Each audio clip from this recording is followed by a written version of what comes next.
What is up, guys? TopTierYugioh here, and today I've got a Snake-Eye Azamina Fiendsmith deck profile. I played this deck at a case tournament last weekend and got 3rd place, and so the deck has been performing extremely well. Like, going first, if I was able to play, I think I won every single game, and then going second, with that 6th card, this deck felt utterly unstoppable. Like, there was one game on stream, which I can link down below, against Yubel, where I broke the full Yubel board, and OTK'd them. Like, this deck was absolutely nuts. And so let's just go ahead and get into the list, but before we do, be sure to give this video a like, and if you haven't already subscribed to the channel, I would really appreciate it, and it helps me keep this channel going. And so scroll down just a little bit, subscribe, and then let's get into the list. Alright, and so let's start with the new additions from Rage of the Abyss. We've got 3 copies of Deception of the Sinful Spoils. Deception is absolutely broken. I don't think I could overstate how good this card is if I tried. I mean, it's just absolutely insane. It has 3 different effects. All of them are relevant. The first effect is what's going to allow you to search for your Hallowed Azamina, and then put up an omni-negate and proceed to full Snake Eyes combo your opponent. The second effect, which a lot of people disregard, but it does produce a 3,000 life point swing, which is huge. So not only does it put your opponent down, but it puts you up. That makes it easier to kill your opponent and harder for your opponent to kill you. It does come up. Like, there was one game where I resolved this effect, got up to 9,500 life points, my opponent couldn't kill me, I got another turn, and then I was able to break their board. So Deception is really good. And then the third effect is probably the worst, because you can clog all of your spell trap card zones in this deck, but it does fix the problem where you don't have as much recursion with Poplar at 1. And so this card coming back every single turn gives you free Sinful Spoils cards to send off of the Azamina, the Hallowed Azamina, to keep on summoning your fusion monsters and just keep cycling through your engine. And so you get a lot of value off of this card coming back every turn.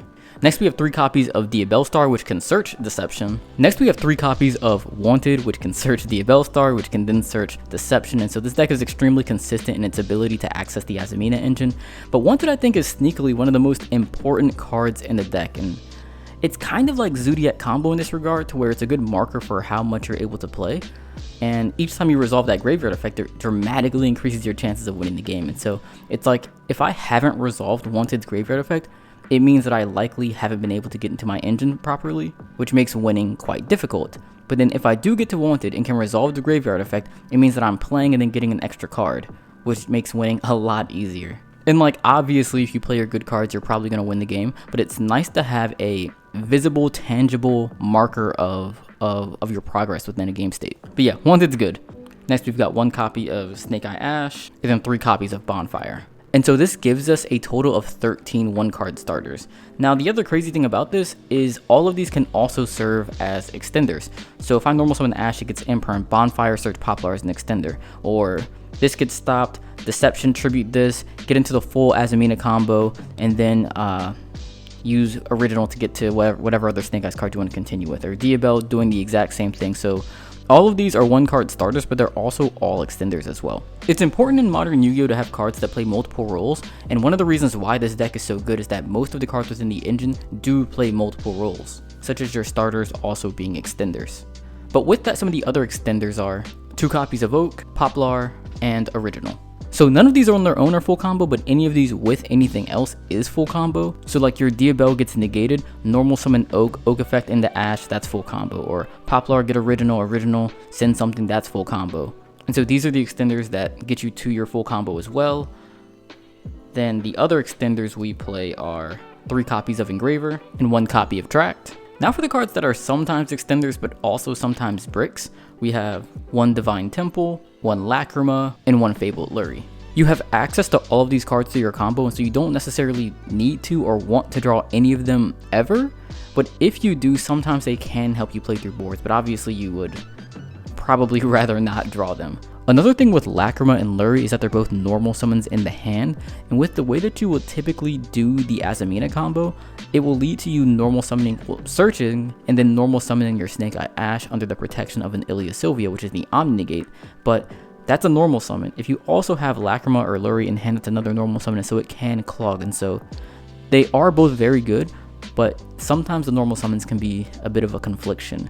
Now, thankfully, Requiem can summon from hand, and so if you draw the Lacrima, you can still summon it off the Requiem, but Lurie in the other case just simply isn't a great draw at all. However, if it's your only normal summon, they can be quite good, and there are still ways to do the Azamina combo that can save your normal summon. And then for the rest of the bricks, we've got 1 Hallowed Azamina, 1 Snake-Eye Diabellstar, and 1 Flamebridge Dragon. Now moving into the non-engine, which is 99% hand traps, we've got 3 copies of Molcharmy Fuwalos, 3 copies of Molcharmy Perulia. So the theory behind the 6 main deck Molcharmies is that Snake-Eye's Azamina Fiendsmith is the best deck in complex game states, or game states where both players have more cards. And the Molcharmies directly lead to more complex game states, especially if your opponents play into them. But even if they don't, or the game state is more simplified, due to the 13 1-card starters / extenders, this deck is really good in those scenarios as well. And so the Molcharmies are an easy addition to the main deck, especially Fuwalos. And like, even if you draw them going first, you can always tribute them off of Deception, or send them to the graveyard for Diabellstar. Or you can structure your boards to where you're able to still end on nothing and keep it in your hand. So like, if you think your opponent might have an Ash Blossom in your hand, fold to a single Ash Blossom, then maybe you just like play into it, and if they have it, you still have the Fuwalos or the Perulia in hand, which will be live on your opponent's turn. Or if they don't have it, you like win. So like, an easy example of that is if my opponent has Fuwalos, I can end on IP plus another monster, and then on my opponent's turn, IP into SP clear itself from the board, then I've got nothing on board, and then I can Fuwalos my opponent. Some other examples are like Original and Oak's effect. So if either of these get hit with like an Ash Blossom, or Requiem too, if any of those get hit with an Ash Blossom, you're left with nothing on board, which means your Molcharmies are still alive on your opponent's turn. And so yeah, 6 Molcharmies, they were very, very good. Next we have 3 copies of Ash Blossom, 3 copies of Infinite Impermanence, 3 Dominus Impulse, 2 Nibs, and 2 Ogres. Now obviously here, the most noteworthy thing are the 3 copies of Dominus Impulse, and it does conflict with the light monsters in the deck, such as the entire Fiendsmith engine, the Nibs, the Ogres, Silo Hat Rabbit, which we'll see a little bit later. It does conflict with a lot of cards in the deck, but however, it is so powerful and so useful that I do think it is worth the deck building contributions that it does introduce. If you're going first, it's completely fine because it only has the restriction when activated from hand, but if you set it and then activate it, it's fine for the rest of the game. You don't have to worry about it. But when going second, that's when sometimes things can get a little iffy. Like if you open up Nib plus Impulse, in those cases you would just try to resolve your light hand traps before your Impulse, obviously. Like, just don't use Impulse first and it's fine. I guess the tricky thing is if you have Impulse plus Engraver, for example. That can be rough because you're forced to either have a dead Engraver in hand or not use the Impulse. So that can be annoying, but in those situations you can still like tribute Engraver for Deception or send it to the grave with Diabellstar. It's rough, but sometimes it's what you have to do. I think the Snake-Eye deck is far from being solved right now, and there's a lot of discussion around what the ideal build is. Like, especially should you even play Fiendsmith cards or not, because that is the main conflict with Impulse. So if you're not playing Fiendsmith, you can much more comfortably play Impulse and not have any contradictions. But playing the Fiendsmith engine makes your inboard that much better. It makes you more resilient to Dark Ruler. It gives you another omni-negate, gives you more extenders. Like, the Fiendsmith cards are very, very strong, but Impulse is also very strong. And with this deck, I really just kind of wanted to play everything, which is why the main deck is 47 cards. But also, the thing about Impulse that I like is that it serves multiple roles, which I've already mentioned before, but Impulse in particular serves multiple roles. Just like Imperm, it can be a breaker. So when you're going second with Impulse, you can use this to negate cards like SP Little Knight, Soul of Rage, Chamber. You can negate the Centurion stuff. They're like, basically every single deck right now, part of their inboard includes special summoning monsters. So you can use this as a breaker too. So it's defense, it's a breaker, it just does everything. Something else that I like that's pretty cool is that if your opponent hand traps you early, you can use Flamebridge to put that hand trap into their spell and trap card zone. So now that they control a card on the field, you can activate Impulse from your hand and stop like a Nibiru or something. Or it would keep them from imperming you, it would keep them from evenly matching you. Like, it's kind of cool that you can just put hand trap in the spell trap zone, and Impulse is another way to capitalize on that. And then the final non-engine card is 1 copy of Azarun. And so the Azarun plus the 19 hand traps gives us a total of 20 non-engine, 20 defensive cards. You'll notice there are no breakers, but the 3 copies of Impulse and Imperm can sort of be breakers. Ogre can kind of be a breaker. Depending on the matchup, Nib can sometimes be a breaker, but we're not even going to count that. But the Ogres, Impulses, and Imperms are all breakers, more or less. They're all breakers and also hand traps / defense. So again, multiple roles. And so again, this is 47 cards. If there were something that I would change in the main deck, I would like to drop down to 40, because I do think that while with Snake Eyes, it's very easy to maintain consistency at higher deck counts. There is a difference in card quality. So like there's a difference in your one hand trap being an Ogre and your one hand trap being a Fuwalos, or your one starter being Bonfire, or your one starter being Wanted or Diabell Star. So the difference in card quality definitely comes up, and so I kind of want to reduce to 40, and that's also going to allow me to see like answers to things more often as well, or my side cards more often. And so what I would probably change to get down to 40, the kind of the statistics that I've been shooting for this format, and this deck doesn't meet this criteria. Like again, it's far from optimized, but sort of what I'm shooting for with the Snake Eyes deck and Snake Eyes Azamina Fiendsmith, or Snake Eyes Azamina Fiendsmith or not, what I'm sort of shooting for is to have an 85% chance of seeing one of the starters, and then a 67% chance of seeing more than one hand trap. So in at least 2 games out of a match, I want to see more than one hand trap in my hand. And so in a 40 card deck, that means I would need to have 12 starters. And so the cards that I've been thinking about cutting to get down to 40 are Bonfire, 2 Engravers, Lacrima, and then 3 Perulia. So this would allow me to get down to 40. I would lose a starter, 2 extenders, but we would be cutting down on a brick, and 3 hand traps. So we'd still have 16 hand traps, which is a pretty high count. We still have a really good chance of seeing them more often.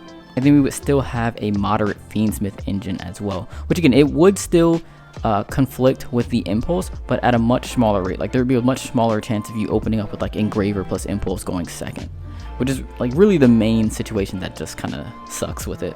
And it would still allow like all of these to be decent cards. So like some lists will just play the one Engraver, which is technically all you need for the worst case scenario, but then if you draw it, it does literally nothing.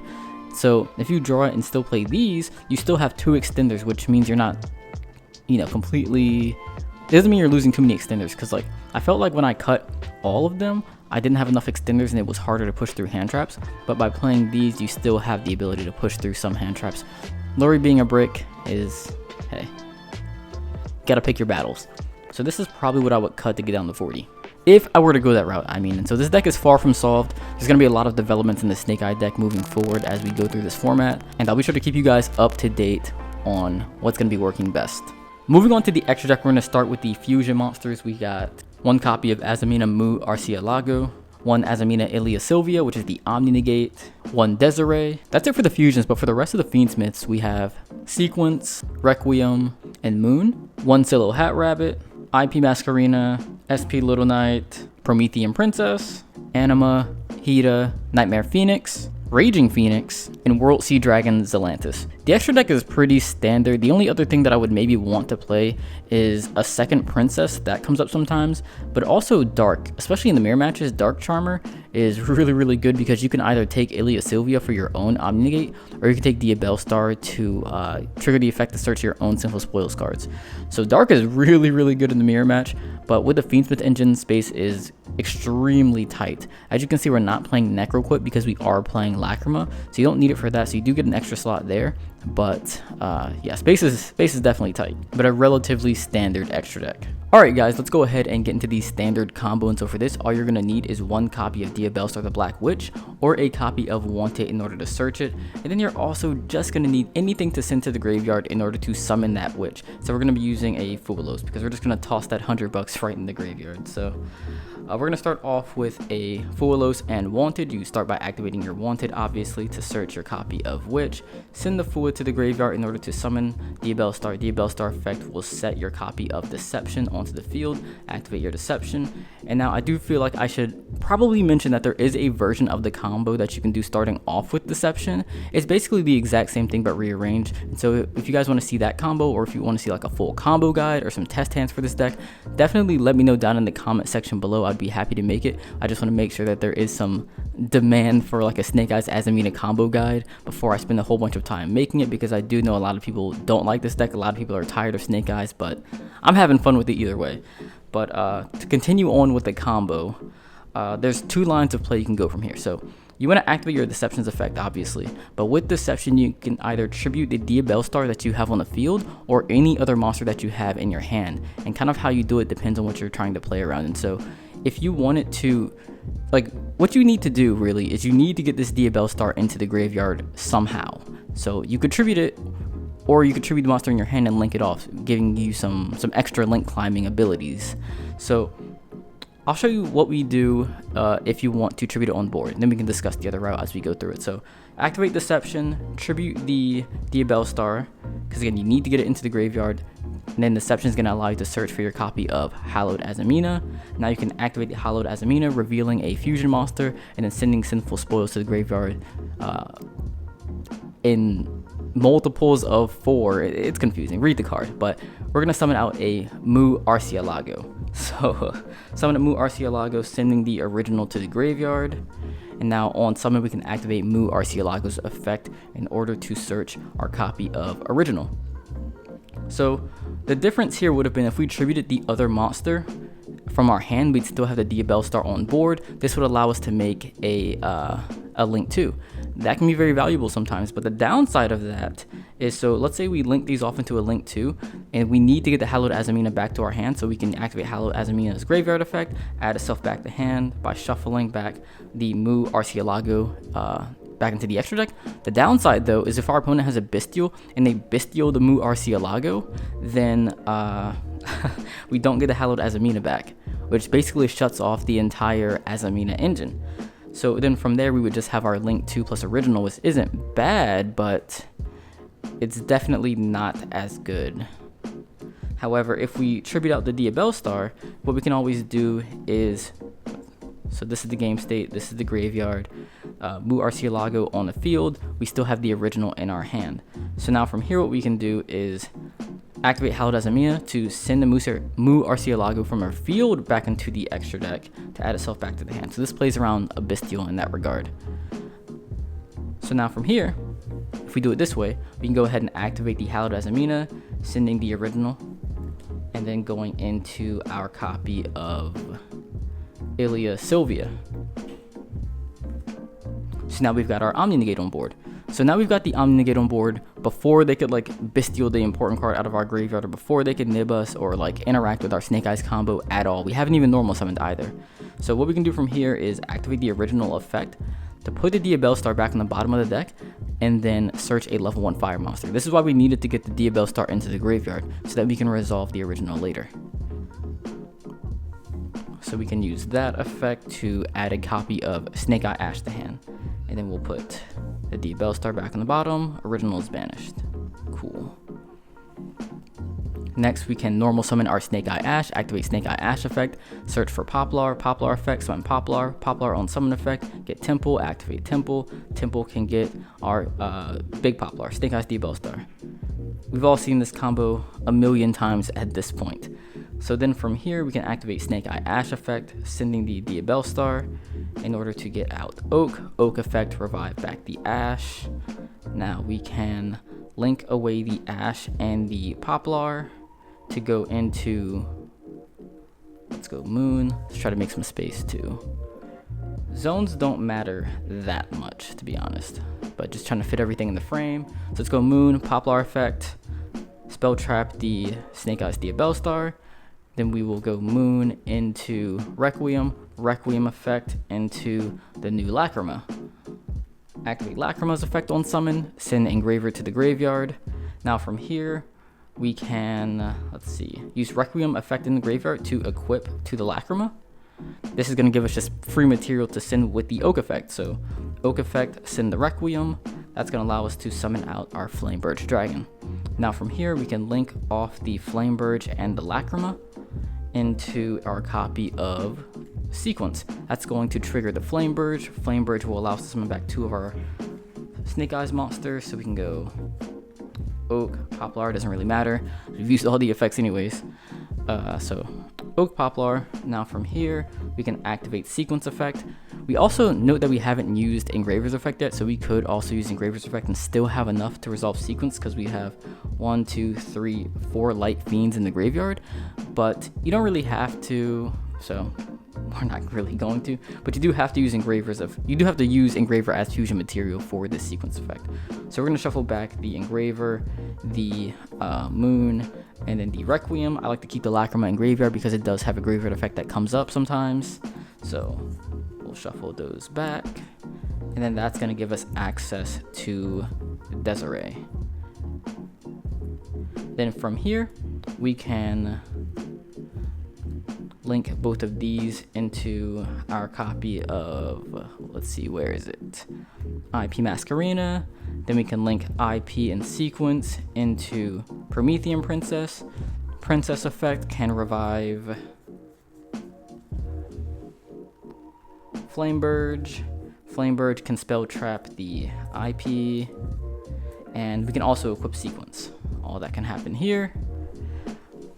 Let's clean things up a little bit. Activate Snake-Eye Azamina effect. Summon itself will spell trap the oak. Now we can use Desiree effect, negate the princess. Princess and Snake-Eye Azamina can go into not Raging Phoenix. Silo Hat Rabbit. Silo Hat Rabbit effect can set the Azarune. So now we're pretty close to our end board. Now the only other thing that we can do is activate our wanted effect, so we can banish that, put the original back on the bottom. I think that's about to go back upside down. So yeah, put that on the bottom. I think I actually just put the engraver back on top, but let's look at what a realistic draw would be in this deck. So I'm just gonna shuffle it and draw a card. I know, yeah, we'll keep the original on the bottom, but we'll just shuffle because we were supposed to shuffle for the sequence effect. So let's just see what we get here. So then original goes on the bottom, we draw a card. Wow. So the cool thing about Impulse is we don't have to set it to use the effect, we can also just use it from hand. That's actually a crazy draw here, but this is basically our end board. So, also in end phase, we have the option of resetting our Deception for follow-up.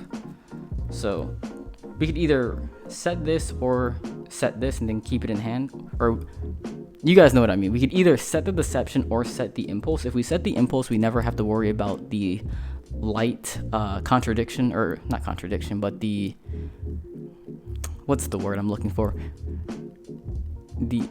Whatever, you guys know what I mean. Like the restriction of light monsters, the restriction on light monsters from using Impulse from hand, we could set it to avoid that. Or we can set the Deception, which will give us even more follow-up on the next turn. Even though we already have the Flameburge, we already have like a stacked graveyard of like Princess, whole bunch of stuff. So we're good on follow-up, but you can keep Deception for even more of it. But either way, this is like a really, really tough board to crack for most decks, because we've got 1 omni-negate, 2 omni-negates, a spell trap pop, a monster negation. This can go into SP, so SP is 2 disruptions, and then Princess. So even disregarding what we drew, we have 1, 2, 3, 4, 5, 6, 7 disruptions. 7 disruptions for our opponent's 6 cards in hand, plus whatever we drew, like the other cards in our starting hand, plus what we drew off of the wanted, which in this case we drew Impulse. That's just so crazy to have drawn here. But yeah, whenever you have more disruptions than your opponent has cards in their hand, you usually are going to win the game, especially when you have follow-up on top of that. So yeah, that is the standard Snake-Eye Azamina combo right now. Then for the side deck, we've got 3 copies of Triple Tactics Thrust, 1 Barrier, 1 Dimension Ground, both of those are for Thrust when going first, 1 Evenly Matched for Thrust when going second, 3 Floodgates, we have There Can Only Be 1, Skill Drain, and Anti-Spell, 2 Cosmic Cyclones, I want to bump this up to 3 actually, 1 Fucho for Tenpai, and then 3 copies of Retaliating Sea, which is absolutely ridiculous in the mirror match. This card is so good, like, it is the best card to have against Snake-Eye Azamina in my opinion. Like, if it resolves, it's very, very difficult for the receiving player to win the game from that standpoint, because you're going to be losing your Hallowed Azamina, you're losing your Sinful Spoils card, and then you're not getting the fusion. If you needed that fusion to get to your Snake Eyes engine, like if you haven't played around it at all, it can just completely stop your turn. Even if you already have Snake-Eye's engine, it's difficult to out because Ash and Oak effects both have to go to the graveyard for the cost. Original has to go to the graveyard for the cost. Like it's very difficult to play through effectively Shifter, and the opponent can just turn it off easily and then kill you through it. Like, Retaliating Sea is absolutely insane, and if you're not playing Snake-Eye's Azamina, you're going to want Retaliating Sea somewhere in your side deck or somewhere in your list. If you are playing this deck or you're planning on it, you have to learn how to play around or play through Retaliating Sea. And if you want to learn how to do that, check out this video right here on your screen where I discuss some of the many ways to do so, because it is important and it's something that you're going to have to consider when playing and building this deck. If you guys want to see that, check out this video right here. If you want to see some of the other amazing decks in the post Rage of the Abyss format, check out the other video on your screen. Thank you guys so much for watching. Let me know what you think down in the comment section below, and I'll see you guys in the next video.